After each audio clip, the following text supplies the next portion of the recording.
الحمد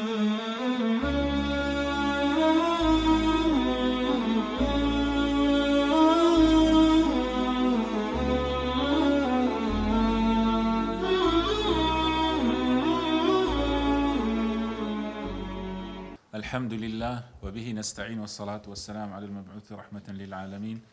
محمد وعلى آله وصحبه ومن استنى بسنته إلى يوم الدين. أما بعد، السلام عليكم ورحمة الله وبركاته. لدرسي رابردو تواوكري درسي بيشوتر بوكا مرزكاني حديثي صحيح من باس كرد وثمان بينز مرزي هي عدالة الرواة، ضبط الرواة، عدم العلة، عدم الشذوذ، اتصال السند، وشتيت شان زانان استا زياد كدو الاعتضاد واتا متابعات ياخذ شواهدو ام زورشتاني هبي ياخذ سن رقايتي هبي ام فرموديا بهيز بك اوش ما باس كرت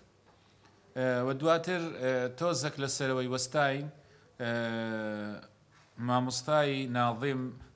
شاعر دفرمي والحسن المعروف طرقا وغدت رجاله لا كالصحيح اشتهرت.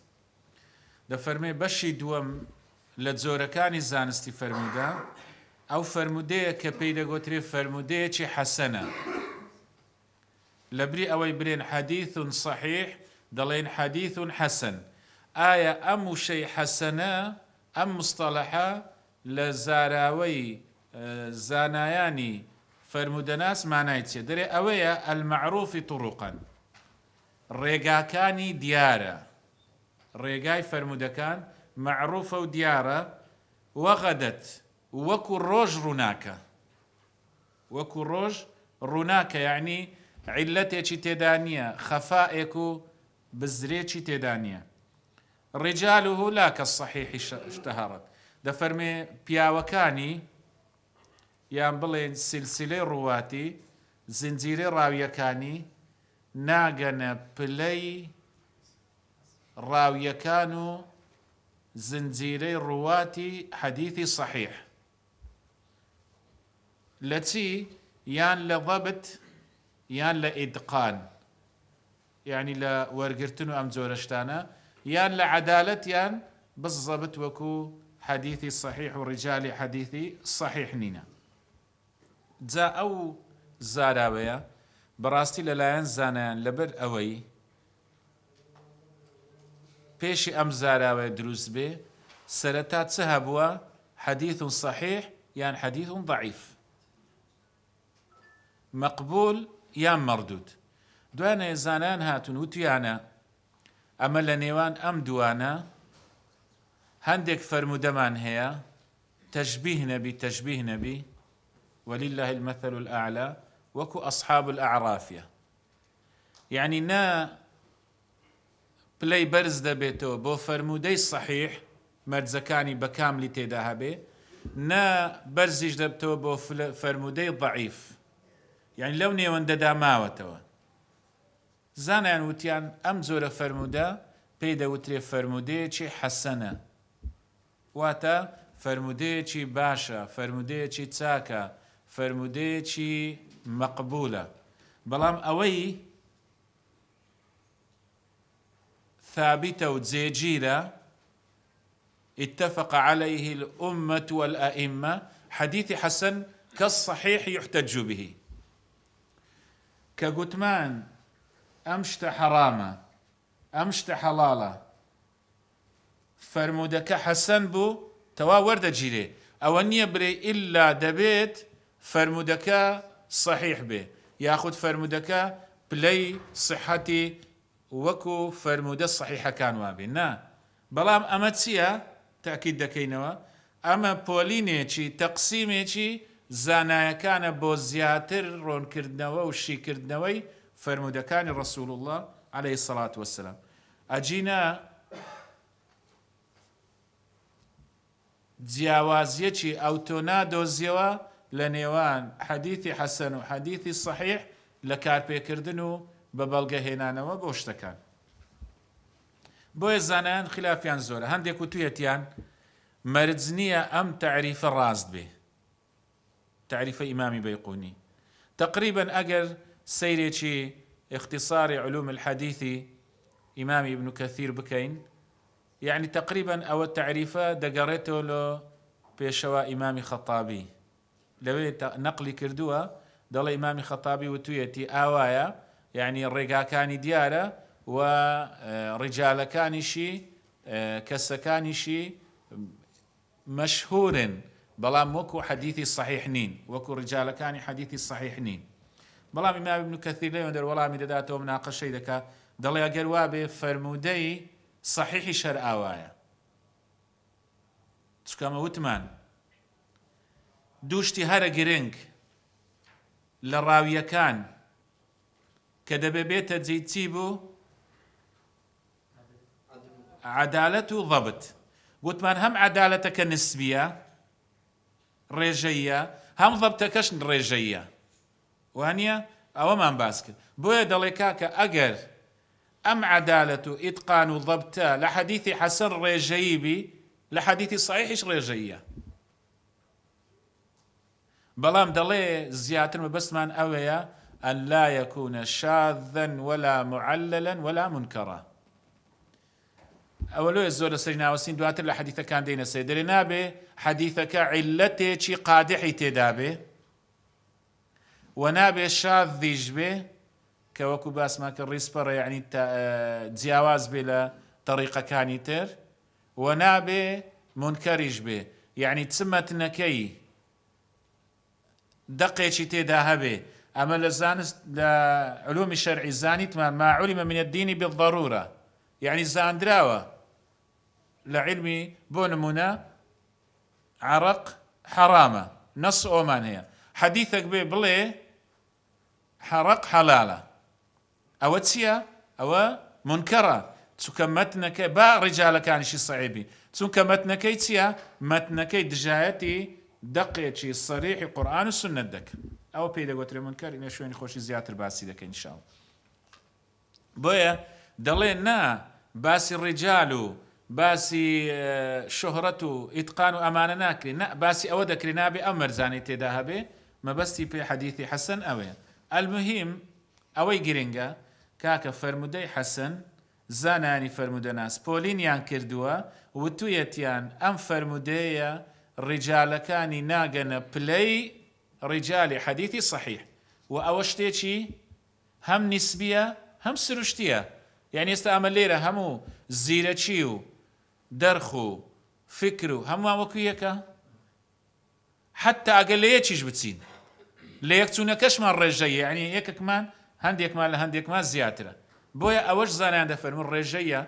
لە حەدیثی صحیح لەوانەیە 100 حەدیثی لێ بپرسی لا يك حديثي غلط نكا حدثنا فلان أنبأنا فلان أخبرنا فلان عن فلان عن فلان عن فلان بلام لواني أي حديثي حسن راوية كي لصد حديثي لي برسيدو حديثي سندكي غلط بك ياخذ لبريبك حتى قصيش تجده فرمي دفرمي وأن لا يكون مغفلا يعني أكرمكم الله كسيتي جيلي تيدانبي راوية جيلو زۆر غافلی تێدانەبی لە شتەکان غافل بی یان زۆر سوئی حیفظی هەبی یعنی حیفظەکەی زۆر خراپ بی لە 100 حەدیثی 70 حەدیثی غەڵەت بکە لە سەنەدی 70 حەدیثی 30 حەدیث 50 حەدیثی غەڵەت بکە دەڵێ ئەوەیە ئەمە دەڵێ نابی لە حەدیثێکدا هەبێ ئەگە تێیدا هەبوو ئەم فەرمودەیە دادەبەزی لە بۆ فەرمودەیەکی ضعیف بەڵام ئەگەر لە حەدیثی حەسەندا هەبوو ئەوە دانابەزێ لبو فرمودەیەکی تر یعنی ئەوانەی تێدا نەبی بەڵام مەرجیش نییە کە دەڵێن حەدیثەکەی کابرا سوئی حیفظی خراپبی بەڵام ئەگەر لە 70 حەدیثی 20 حەدیثیش غەڵەت بکە ئەوە لێ وەردەگیرێ بەڵام هەروەچی حەدیثی صحیح نییە ڕیجالەکانی ئەوە بە کورتی و بە کورتی ئەو جەهاتونە بە هەمان شێوە حەدیثی حەسەنیشیان کردوتە دوو بەش بەشێکیان دەڵێن حەسەن لذاتیهە بەشێکیان حەسەن لغەیریهە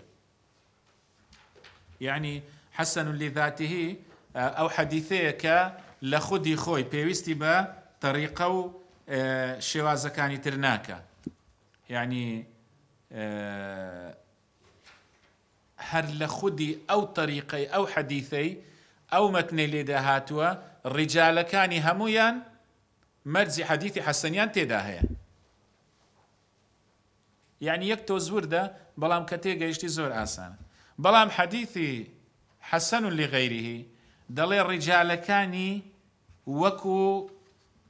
پلەی حەدیثی حەسەن لذاتیه نییە، بەڵام لە شوێنی تر حەدیثەکە گواستراوەتەوە ڕیجالەکانی وەچی حەدیثی حەسەن لذاتیە. کەواتە ئەمە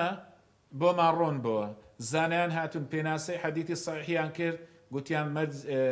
پلەی یەکەم ئەوەیە، پلەی دووەم حەدیثی حەسەن ئەوەیە. ئێستا پلەچی سێمیان لەو ناوەندەی دانایە وتوێتیان حەسەن لغەیریشمان هەیە، پلەیەک لە حەسەن لذاتیه بەڵام ناگاتە حەدیثی ضعیفیش. تەمەشا ئەو وردەکاریە سیرکەن، ئەو وردەکاریە لەلایەن زانانی فەرموودە ڕەزا و ڕەحمەتی خوای لەسەر بێ. بۆ نمونە دەڵێ فەرموودەی لەولا ئەن ئەشق على ئومەتی لەئەمەرتهم بالسواک عند كل صلاة. ئەو حەدیثە لە صحیح بوخاری و مسلم و ترمذی و ئەوانەدا هاتووە. ڕەسوڵ الله دەفەرمێ ئەگەر قورس نەبا لەسەر ئومەتەکەم ئەوە فەرمانم پێدەکردن سیواک بەکاربێنن لە هەموو نوێژێک یان لە هەموو دەست نوێژێک سیواک بەکاربێنن. ئەوەش ئەو ڕیوایەتەش هاتووە عند كل وضوء. یعنی زانایان دەفەرمون کەسێکی تێدا ناوی محەممەدی کوڕی عەمری کوڕی عەلقەمەیە، ئەو کابرا مەشهورە بەچ بالصدق والصیانە، ئەو کابرا مەشهورە بە ڕاستگۆیی و بە پارێزکاری لە گوناه و تاوان و لە حیفظ و ئەمانەی. لكنه لم يكن من أهل الإتقان، بەڵام بەڕاستی کارامەیەکی بلیمەت نییە لە ضەبتەکەی، یعنی لە حەدیثەکان جێگیر بکات. لەلایەنی ڕاستگۆیی و عەدالەت و ئەمانە زۆر باشە، بەس لەلایەنی حیفظەکەی مرتبە کەمترە، یعنی کەمتری هەیە. دەفەرمێ حتى ضعفه بعضهم من جهة سوء حفظه. دەڵێ هەندێک لە زانایان لەلایەنی حیفظەکەی کە تەواو نییە، چکە وتمان مەرجی حەدیثی حەسەن دەبی ئەوە عەدالەت الڕوات ضەبط الڕوات، ئەوە لەوانەیە لە ضەبطی صدر نەک لە ضەبطی سطور، یان لەوانەیە لە ضەبطی سطور نەک لە ضەبطی صدر خەلەلەکی هەبی، یعنی وەکو دەڵێ وەکو ئەوانی تر نەبی، وەکو گوتمان ڕێژەیە و نیسبیە. دەڵێ هەندێکیشیان ووثقه بعضهم لصدقه وجلالته، هەندێکیشیان گوتیان کاکە مادام ڕاستگۆیە ئەم سوء حفظەشی لێ مەقبول دەکەین، چووکە جیبیلیە فیتریە، خۆی لەسەر خوای گەورە ئاوای خەڵق کردووە، ئەو وەکو بڵێ بەعان قەست بەسەر خۆی نەهێنا، یعنی مغەفەلەکەی لەسەر خۆی نییە، یعنی هەوڵیش دەدا، بەڵام خوای گەورە ئەوەندە هێز و توانای پێدا. وەکو گوتمان ئەو نیسبیە لە بیر مەکەن، نیسبیە چونکە ئەوە دەبێتە وەڵامدانەوەیەکی، ئەوە دەبێتە بنەمای وەڵامدانەوە لە بۆ دژە سوننەکان کە دەڵێن کاکە ئێستا ئێمە لەبەر ئەوەی بە هۆکاری ئەوەی زانستی فەرموودە زادە و داهێنان و داهێنراوی عەقڵی مرۆڤەکانە، ئێمەش مرۆڤین وەکوان، ئێمەش دەتوانین ئەم زانستی فەرموودە ئێستا دووبارە بنیاد بنینەوە و بە عەقڵێکی سەردەمیانە و لێکۆڵینەوەیەکی سەردەمیانە و معاسیرانە و ڕۆشنبیرانە و ڕۆشنگەرانە دەتوانین دووبارە هەڵبێنەوە حتا لە صحیحی بوخاری بڵێن حەدیثی ضعیف هەیە، حەدیثی ئەوە هەیە و ئەوە هەیە، بەڵام هەیهاتە هەیهات.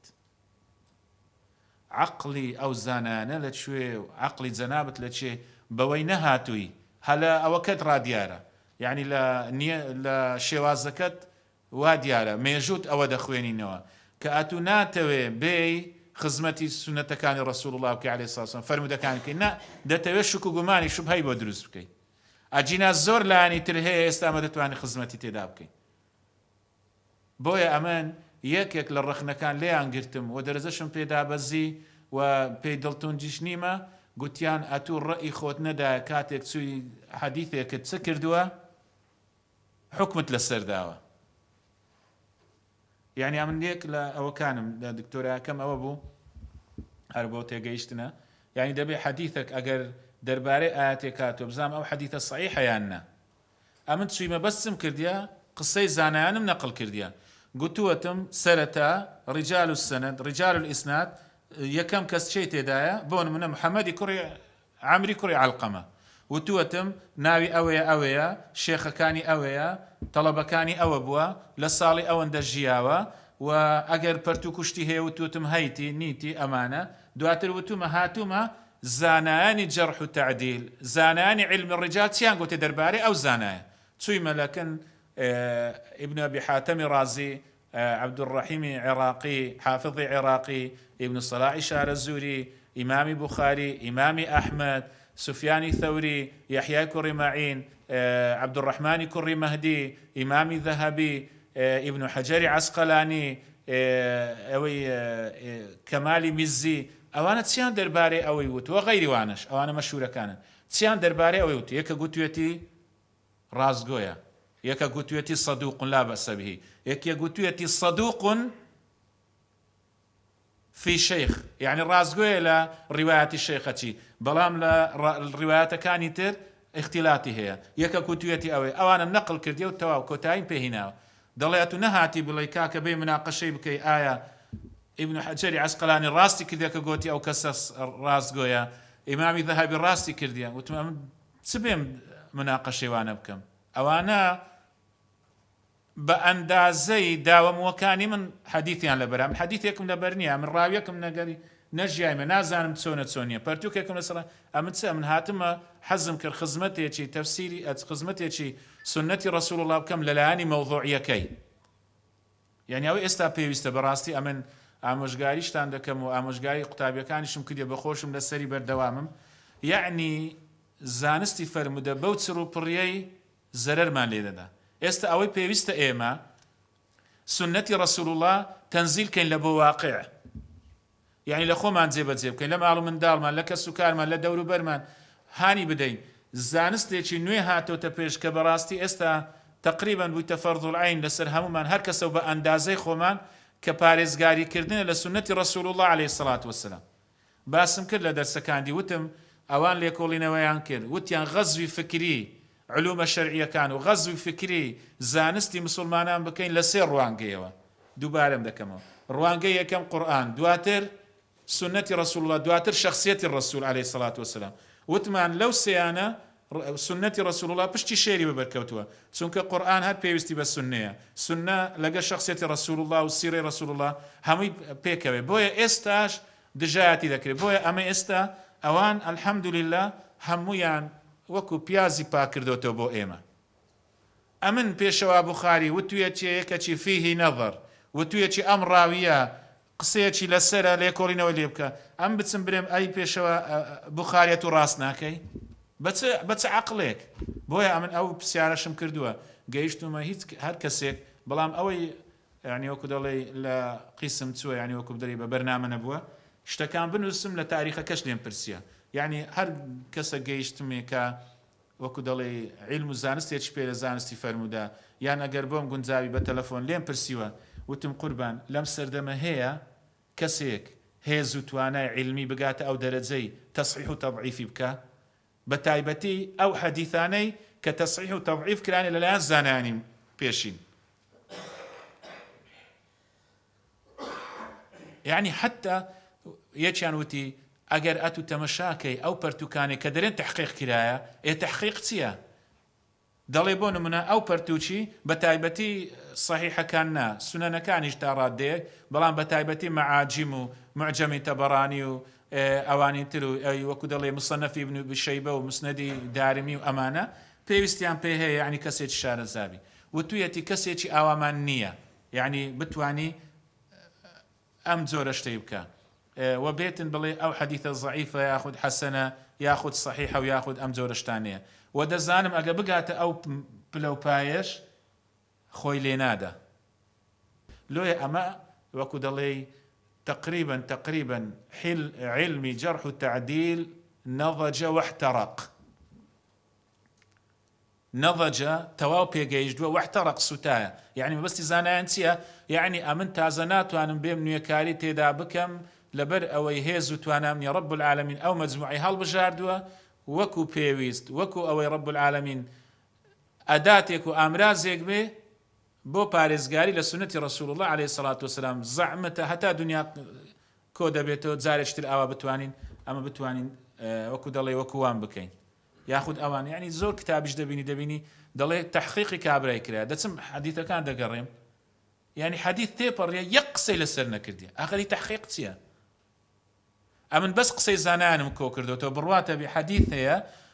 ڕاویەکانی یان زۆر بە یان زۆر قسە لەسەر ڕاویەکان هەبوو هەندێک زانا قسەیەکی لەسەر کردووە ئەو زانایەتی قسەی لەسەر کردووە زاناکەی وەڵامی دایتەوە گوتی ئەو کەسەی ئەتومە بەستە ئەو کەسە نییە چکە ناوەکانی بەیەک دەچن ئەو کەسە چیترە یعنی ئەو هاوەڵامی یەکتریان دایتەوە بەس نەقلم کردووە 20 لاپەڕە 30 لاپەڕە زیاتریشی تێچووە ئەو کەسە هاتووە دەڵێ ئەمن ئەوە بۆ نمونە ئەو کتابم تحقیق کردووە کە تەمەشا دەکەی لە حەدیثێکی باسی یەک قسەی نەکردووە دە ڕاوی تێدایە ئێدەوەرت باسی ڕاویەکان بکەم سوێم ڕاویەکان چیە چنی لۆی حتا لە تحقیقش ئەوانەی تحقیقشیان کردیە یعنی بەڕاستی ئەگەر مەختوتەیەک بدۆزیەوە 80 حەدیث بی بەڕاستی دەبتە 5 مجەلەد ئەگە کەمتر و زیاتریش نەبێتەوە بەس تحقیقی سەنەدی ڕجالەکان بکەیت ئەویش چ دەکەی ئەتو نایەی وەکو مامۆستا عەدنانی دەناسم وەکو مامۆستا محەممەدی دەناسم وەکو مامۆستا ئامینی دەناسم کە ناسینەکەشم تا ڕادەیەکی نەقسی هەیە دەزانم وەکو بڵێ خوێندەواریەکەی زانستەکەی شێخەکەی تەڵەبەکانی لە چێە پێگەی چیە هەر ئەوەندەی دەزانم بەس ئەوان زیاتریش بە دوادا چوونیان کردووە یعنی ئەوەندەی دەزانم ئەوجا ئەوەندەی بنووسی بچی لە ئەقرانەکانیشی لە برادەرەکانیشی پرسی ئەرێ کاک عەدنان مستەوای علمی کووە ئەرێ کاک فلان مستەوای علمی کووە ئەرێ کاک فلان مستەوای علمی کووە ئەویش هەکۆ دەبتەوانە ئێوە دەکاتە مجەلەدات ئەتوو بێ تحقیقی کتابەکی 2 مجەلەدی بکەینە بتە 3 مجەلەد ئەدی تحقیقت لە چێ لۆیە بەڕاستی بەڕاشکاوی بڵێم ئێستا ئەوەی ئەمە پێویستمانە خزمەتی سوننەی بکەین لەلایەن جەمالیات سوننەت النەبەویە جوانیەکانی سوننەتی ڕەسوول الله عليه الصلاة والسلام بە مرۆڤایەتی بدەین ئەموو خوا شاهد دەمە بەستم واقعە ئێستا ئەمن لە خولێکی بەشدارم پێدەرم پێداگۆجی هەموو هەوڵ و هیممەت و هەموو پاڵنەرەکان و ئەسبابەکان لۆ ئەوەیە پەروەردەیەکی سەلیم و ساغی تەڵەبەکان بکە ئەوە ستیدیو سەنتەری پێدەگۆترێ ئەوە تیچەر سەنتەری پێدەگۆترێ بەس مامۆستا قسەی بکە یاخود تەڵەبەکانیش بەشدار بن یعنی ئەوی بەلای داناچن تربیەی ئیسلامیە کەچی بڕۆ تربیەی ئیسلامی بزانە چەند تایبەتمەندی هەیە من الحەمدولله 20 ئەڵقەم تەسجیل کرد لە کەناڵی بانگەواز بەس بەداخەوە لێم سوتا ئەمیش هەر دەم خوێندەوە بەس ڕئوس ئەقلام حەدیثەکان و لێم وەردەگری یعنی نووسینەوەکم نەبوو فەوتاگەنا 20 ئەڵقەم تەسجیل کرد لە هەموو تایبەتمەندیەکانی پەروەردەی ئیسلامی و لە زۆرینەی ئەگە بڵێم بە قورئانیشەوە زۆرینەی هەرە زۆری ئەو تایبەتمەندیانەی پەروەردە کە ئەم سەردەمە دەڵێ دەبێ جێبەجێ بکەین لۆ ئەوەی پەروەردەیەک و نەوەیەکی پەروەردەیەکی باش و چاچی هەبێ هەمووی لە فەرمودەکانی ڕەسوول الله دەتوانێت بیدۆزیەوە یعنی ئێستا حەدیثەکەم لۆ باسکردن لە یەکەم وەکو بیرهێنانەوەش لە یەکەم محاضەرە و لە یەکەم دەرسمان باسی چمان کرد باسی ئەومان کرد کە یەک لە بیرهێنانەوەکان ئیخلاص وتمان دوای ئەوەی باسی سێ کەسەکەی بۆ کردن و سێ سنفەکەی بۆ کردن ئەبی هوڕێرە دەفەرمێت ثم ضرب رسول الله عليه الصلاة والسلام بيده على ركبتيه دەڵێ دواتر رسول الله عليه الصلاة والسلام بەدەستی مبارەکی لەسەر ڕانمدانە ئەوە ئێستا پێی دەوترێ لە زمانی سەردەم التربية المباشرة یعنی پەروەردەیەکی ڕاستەوخۆ یعنی مامۆستا زۆر لە تەڵەبەکەی نزیک بی یان دەستی بگری یاخود دەستی لەسەر شاندانی ئافەریم تۆ جوان دەخینەوە ئافەریم تۆ ئەو دەبێ دەرێ کاریگەریەکی زۆر زۆر بەهێزی دەبێ ئێوە دەرە فەرمودەکانی ڕەسوول الله عليه الصلاة والسلام ئەدی معادی لە باوەش نەگر بۆیە خزمەتکردنی فەرمودەکانی ڕەسوول الله لەو منتەڵەقەیەوە زۆر مهمە بە خەڵکی ڕابگەێنین وەکو باسم کرد زۆر پەرتووی شێ ئینشاءالله لە یادم چوو بەس ئەوە هاتۆ یادم لە وەکو دەڵێ گروپەکەی خۆمان دادەبەزێنین کە ئەمانە ئێستا الحەمدولله هەندێکیش کراوەتە کوردی و بە تایبەتی لەو پەیجێ ئەو شوێنەی ئەمیش بەشداری دەورەکەم کردیە کتابەکێ چل شێوازی پەروەردەی ڕەسوول الله باس کردووە کە پەروەردەیەکی ناوازە و تایبەتە ڕەسوول الله عليه الصلاة والسلام جێبەجێ کردووە هاوڵانی لەسەر پەروەردە کردووە بۆیە ئێستا ئیش لەسەر ئەمانە بکرێ زۆر مامۆستای پایەبەرز دێتە سەر قسمی سێم بەشی سێم لە جۆرەکانی فەرمودە دەفەرمێ وكل ما عن رتبة الحسن قصر فهو الضعيف وهو أقساما كثور دفرمي هر فرموديك دابەزی لە پلەی فەرمودەی حەسەن یاخود کورتی هینا جا چ لەلایەن ضەبتی ڕاویەکان بێ چ لەلایەن عەدالەت و سدقی ڕاویەکان بێ دەفەرمێ ئەوە چی پێدەگوترێ فەهوە ضەعیف ئەوە پێی دەگوترێ ئەم فەرمودەیەکی لاوازە وەهوە ئەقسامەن کوثوڕ دەڵێ ئەوە بەڕاستی زۆر زۆر بەشی لێ دەبێتەوە. والله ئەعلەم ئەگەر لە یادم نەچوو بێ باسم کرد گوتم زۆر زۆر گرینگە تەعاملێکی تایبەتی دەوێ هەڵسوکەوتێکی تایبەتی دەوێ لەگەڵ فەرمودەی ضەعیف لەبەر ئەوەی ئێستا چ لە ناو کۆمەڵگەی ئێمەدا بڵاو بووتەوە کە گوتت فەرمودەیەک ضەعیفە یەکەوسە دەرێن تەڕدیک نا وەکو فەرمودەی صحیح وەکو فەرمودەی حەسەن فەرمودەی ضەعیفیش مستەلەحە کە زانایان دایان بەزاندووە وەکو پلەبەندیەک لە بۆ بەشەکانی زانستی فەرمودە و بەشەکانی فەرمودەی ڕەسوول الله عەلەیهی سەڵات وەسەلام ئەویش ئەوە دەردەخا ئەوەمان بۆ ئاشکرا دەبێ کە زانایانی فەرمودە چەندە ماندوو بوون چەندە لێکۆڵینەوە و توێژینەوەیان کردووە تاکو گەیشتونە ئەوەی ئەمە بەشێکە و ئەمە بەشێکە و ئەمە بەشێکە ئەو ئێستا دەچینە ناو حەدیثی ضەعیف و لە دەرسەکانی ڕابردوو هەمووی بە حەدیثی ضەعیف تەواو دەکەین ئەوسا بزانن چەندە وردە بەڵام چەندە گرینگە چەندە وردە بەڵام چەندە گرینگە تەعاملکردن لەگەڵ حەدیثی ضەعیف چونکە حەدیثی ضەعیفیش بەشێکی زۆری پەرتوکەکانی سوننەی داگرتووە بەشێکی زۆری ئەحکامەکان حەدیثێکی ضەعیفە لەسەری باس کردووە بۆ نمونە منهەجی پێشەوە ئەبوو داود ئیمامی ترمذی وا بووە گەڕاون بۆ نمونە باسی دەستنوێژیان کردووە بۆ نمونە باسی سیواچیان کردووە گەڕاون کامە حەدیثی صحیحە دۆزیوەتیانەوە بەڵام ئەگەر حەدیثێکی صحیحیان لەم بابەتە بەدەست نەکرد بێ چوینە حەدیثێکی حەسەنیان هێناوە ئەگەر حەسەنیان بەدەست نەکرد بێ حەدیثێکی ضەعیفیان هێناوە بەڵام پێی دەگوترێ الضەعیف المنجەبیر یعنی ضەعیفێک کە پاڵپشتێکی هەیە ئەم ضەعفەی بەهێز دەکا یان لە خودی ڕاویەکە یان لە ڕێگاکانی حەدیثەکە بۆیە دەڵێ هەر فەرمودەیەک دابەزی لە پلە و پایەی فەرمودەی حەسەن ئەمە پێی دەگوترێ فەرمودەی لاواز فەرمودەی ضەعیف ئەوەش قسمی زۆر زۆرە معنعن مؤنئن مرسل مبهم مسلسل ئەمانە هەمووی مرسل ئەمانە هەمووی معضل منقطع مقطوع ئەمانە هەمووی بەشی حەدیثی ضەعیفن هەمووشیان حەدیثەکانیشیان پێ دەکرێت بەڵام هەندێک مەرجی هەیە دەبێ ئاگاداری ئەم مەرجانە بین ئەوسا ئیش بە حەدیثی ضەعیف دەکرێت مدەلەسیشی تێدا هەیە کە زانان دەفەرمون زۆر زۆری تێدا هەیە هەندێک زانە هاتون دەڵێن ئەم تەعریفەی مامۆستای بەڕێز کردوویەتی وتویەتی هەر حەدیثێک دابەزێ لە ڕوتبەی حەسەن ئەوە پێی دەگوترێ حەدیثی ضەعیف دەڵێن ئەوەی بۆ ناسەلمێنین دەڵێن چونکە ئەمە دەڵێن حەدیثی ضەعیف ئەوەیە نەمەرجی حەدیثی صحیحی تێدا بێ نەمەرجی حەدیثی حەسەنی تێدا بێ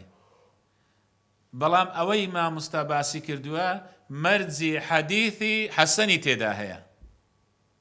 کە مەرجی حەدیثی حەسەن زیاتر چ بوو ڕیجالەکانی وەکو ڕیجالی صحیح نینە و زۆر مەشهور نینە و گوتمان وەکو زانایەکانتیش ئەوەیان زیاد کردووە لەگەڵ مامۆستای بەیقۆنی ڕەزا و ڕەحمەتی خۆیان لەسەر لە هەمویان ئەوەیان زیاد کردووە نابێ مغەفەل بێ نابێ حەدیثەکە شاز بێ نابێ حەدیثەکە معەلەل بێ نابێ منکەر بێ نابێ حەدیثەکە سوء حیفظی دەرەجەی بەرز بێ سوء حیفظەکەی دەرەجەی بەرز بێ وەکو بە ئەو میثالی ئەو زانایە هێناویانەوە بەڵام دەرێ کە مامۆستا وای وتووە مەبەستی زیاتر حەدیثی حەسەن لغەیریهیە بۆیە ئەگە پرسیارێک بکەین لە پەرتووکی پێشەوە ئەحمەد ڕەزا و ڕەحمەتی خوای لەسەر بێ حەدیثی ضەعیفی تێدایە با شتێک پێش ئەو پرسیارەی چەندە حەدیثی حەسەن لە صحیحی نزیکە ئەوەندەش حەدیثی ضعیف لە حەسەنی نزیکە. یعنی بە میثالێکی بینمەوە بۆ ئەوەی زیاتر لەلاتان مەشهور بێ. ئێستا تەڵەبەیەک قۆناغێکی ژیانی هەیە لە قوتابخانەی کە ئێستا زیاتر بە تایبەتی لە کۆلیژەکان والله ئەعلەم ئاوا بە ئاماژە دەرەجەی دەنووسن. یعنی لە لێی پێویستە لەم قۆناغی ئەگەر تەجاوزی ئەم قۆناغی بکات لە یەکی بستە دوی لە دوی بستە سێ دەبێت چەندی بینی؟ بۆ نمونە جەید بی وانە کولیەکان جیاوازە جەید بی. یعنی ئەو کەسە ئەگەر جەید جدەنی هینە هەر ناڕوە، ئەگەر جەید عالی هینە هەر ناڕوە، ئەگەر جەیدیشی هینە هەر ناڕوە. ئێستا ئەوەی هەندێک کۆلیش پەسەندیش بدەڕوە. ڕێک حەدیثی حەسەن و صحیح و ضعیفیش ئاوایە. لە حەدیثی صحیح ڕیجالەکانی لە عەدالەت و لە ضەبت و لە سوئی حیفظ و لەمانەی کە مخلن، یعنی وەک دەرێ لە کەسایەتی ڕاویەکەدا دەبەزێنن. لە ئەی صحیحی پلەی یەکەمە برێنجەی جددەنە، چونکە گوتمان نسبیە ناڵی ممتازە، گوناحیان هەر هەیە بەڵام گوناحی کەبیرەیان نییە، چونکە وتمان فریشتەنینە. ئەوە جەی جددەنە بڵێن. ئێ حەدیثی حەسەن جەید عالیە یان بڵێن جەیدە، ئێ حەدیثی ضعیف مەقبولە یان بڵێن جەیدە. مەفهوم؟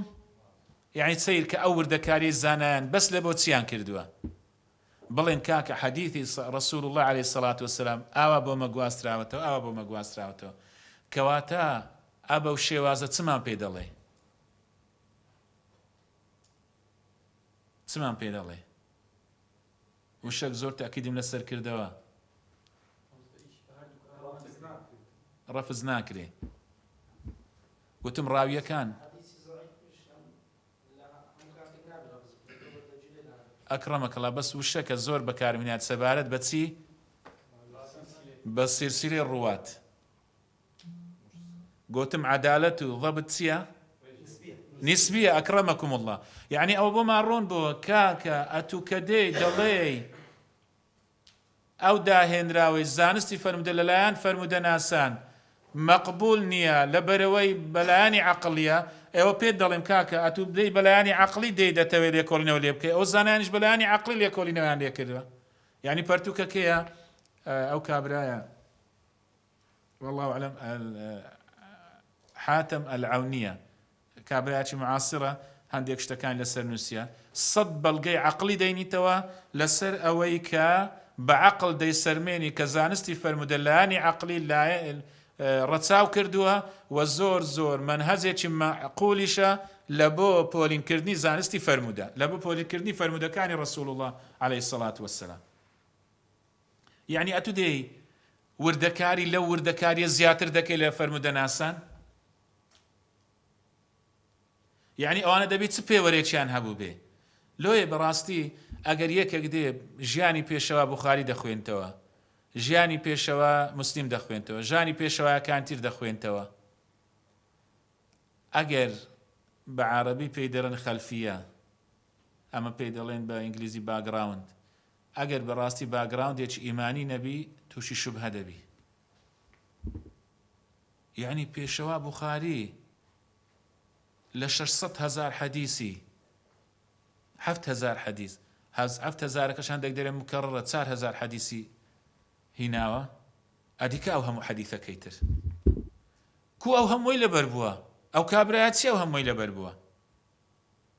عەقڵ قبول دەکا؟ أو فرمد إستاشنا عن أبي هريرة رضي الله عنه قال قال رسول الله عليه الصلاة والسلام حدثنا فلان عن فلان عن فلان عن فلان عن فلان حميد الله أنبأنا أخبرنا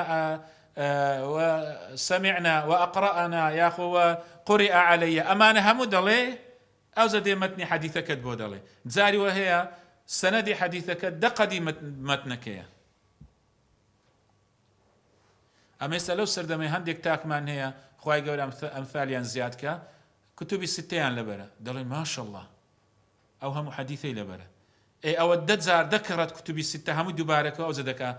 أو بيشوا بخاري لبربو ئەگەر بە باگراوندێکی بە خەلفیەکی ئیمانی سەیری نەکەی نەزانی تەئیدێکی ئیلاهیە بڕوا ناکەی ئەوەی بوخاری کردوێتی ئەوەی زانایەکاندی لە بۆ فەرمودەیان کردووە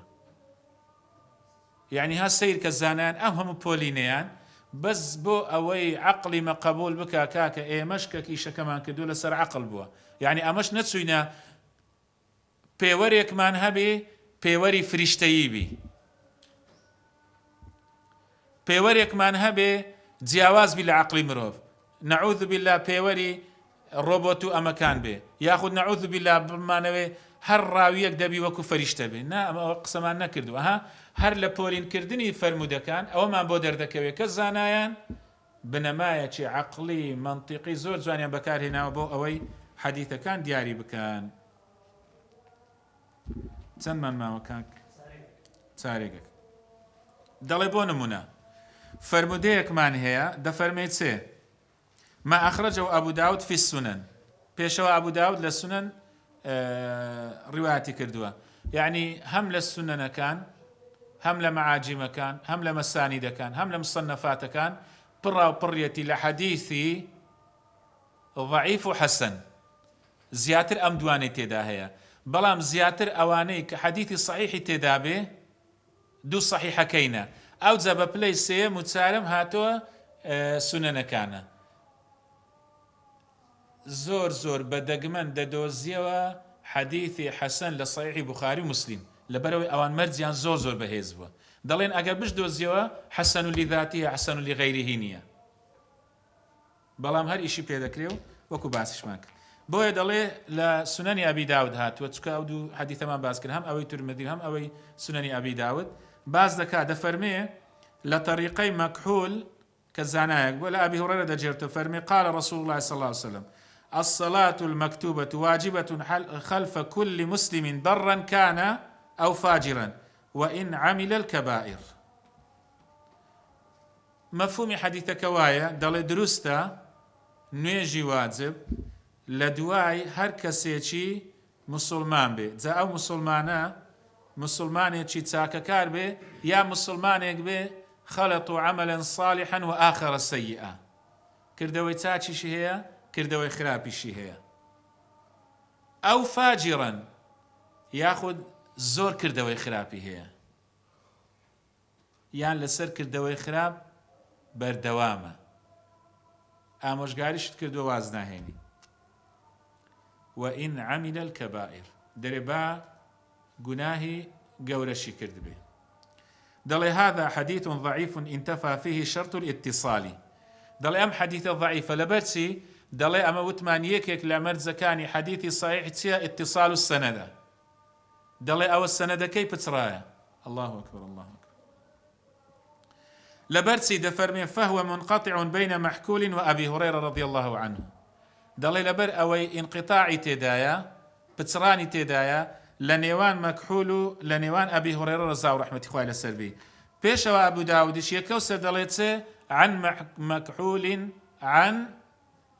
أبي هريرة أو فرمودي أجر متنكشي صاحبي ياخذ أجر سندكشي صاحبي هر لخودي خوي لخودي حديثي ضعيف دس جميل دري دعاء باز دكين معنعن وعن سعيد عن كرم ومبهم ما فيه راو لم يسم بس حديث معنعنش دكين كبشة حديث ضعيفة بلام كقوتي عن فلان بعنايوانية حديثك تردكينا بشك لحديث ضعيف لو زيادة دتين السري دلي والسبب أن مكحولا هذا دري مكحول شيئا أبو عبد الله الشامي لم يسمع من أحد من الصحابة إلا ثلاثة ليس منهم أبي هريرة دلي أو مكحولة كناوي أبو عبد الله شامية دلي تنها سي صحابة رقايكي حديثي عند تشيتو السري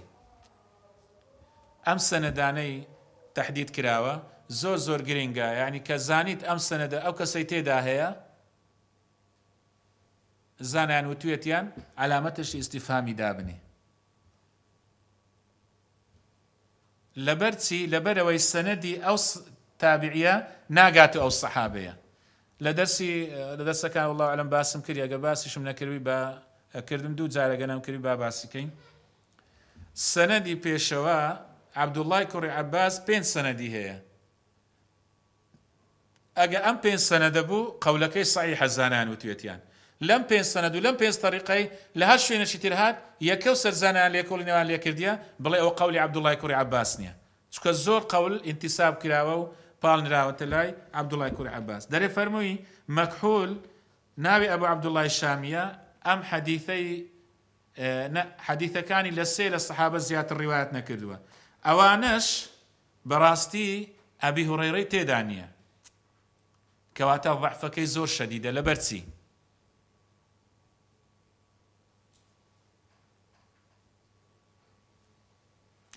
لەبەر چی ئەو مەکحوولە حەدیثەکەی ضەعفەکی شەدیدە لەبەرەوەی دە سەحابەکان ئەبی هوڕەیرەی تێدا نییە هۆکار چییە